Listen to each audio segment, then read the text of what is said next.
I am about to take you through an editing process using masks that I used for a product photo shoot recently.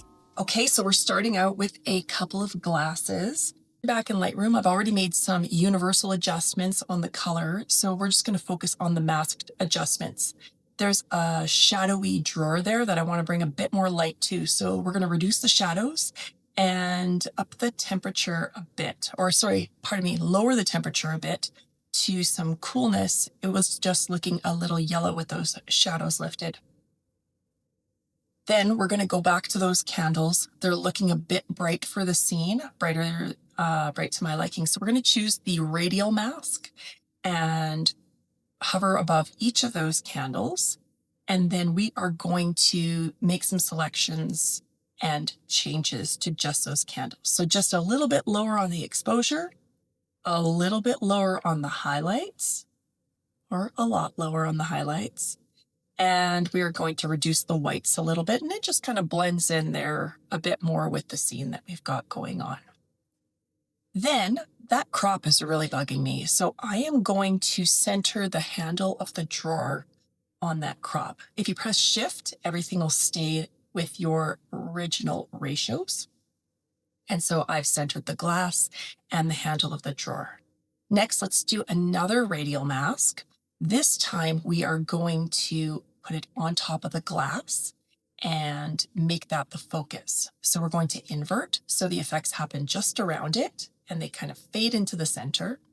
And we are going to reduce the exposure and reduce the sharpness ever so slightly. We're really wanting to draw attention to that front and center hero product of those beautiful champagne glasses. Now we're going to do an object select mask, and this is going to allow us to really play with things and show them off in a different way.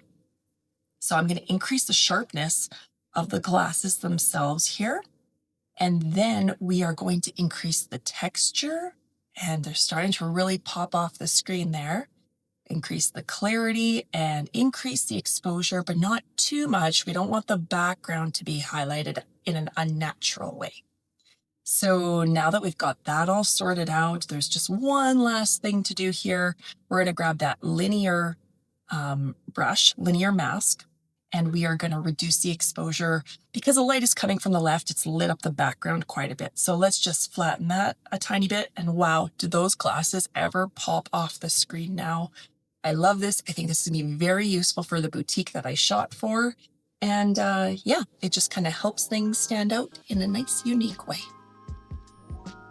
If you're an entrepreneur and you've been wanting to explore photography in order to save money, then you're going to love the free guide that I've put together, 15 creative photo ideas for your next business photo shoot. This is full of unique ideas. It's a free download. Just go to my link and it will get sent right to your inbox. Thanks.